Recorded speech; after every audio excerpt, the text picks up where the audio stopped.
what's the deal with 8 Mansion Feng Shui?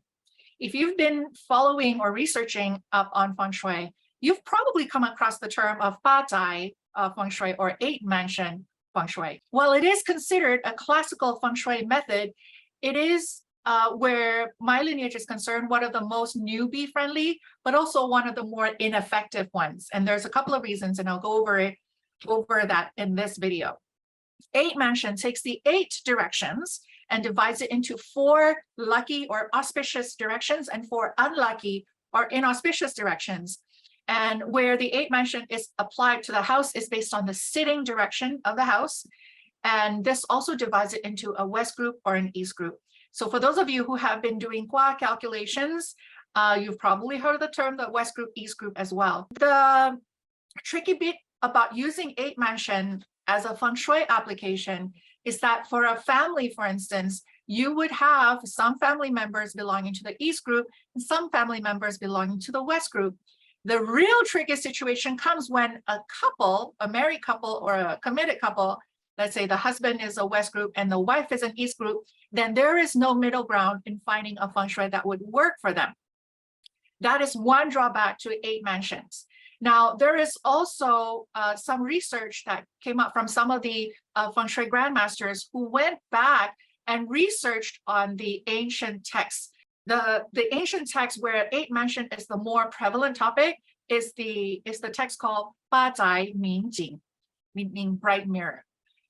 And this text apparently has like 100-something chapters. However, what many of the grandmasters, the modern day grandmasters, realize is that 八宅明镜 talks about 8 Mansion with regards to external Feng Shui. And even when it comes to the house, they only talked about the door as well as the gates or the doorway, the pathways and the hallways. There is no mention about using 8 Mansion for inside the house, as in the rooms inside the house. So there are certain Feng Shui lineages out there that use 8 Mansion more for external Feng Shui. So if you want to design your gates or water activation outside.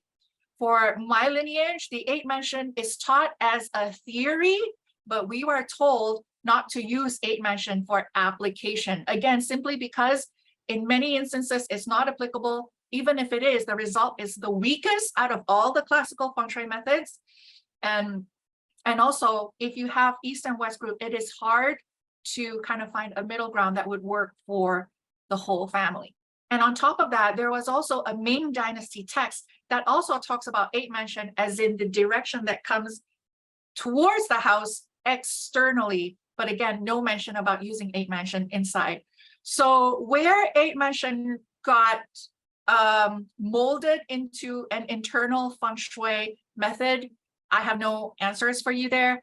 But what I can tell you is 8 Mansion being the most newbie friendly, this is also the method that I started out when I started researching.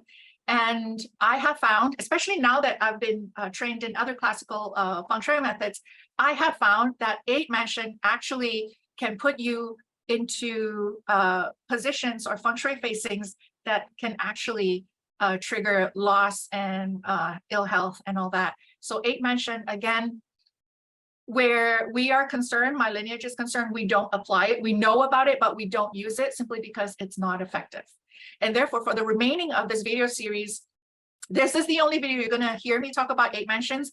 The remainder of the series, I'm going to be talking about Flying Star Feng Shui, which is the classical Feng Shui method that is the next most newbie friendly. Actually, it'll take you from beginner to advanced intermediate if you know how to use Flying Star properly.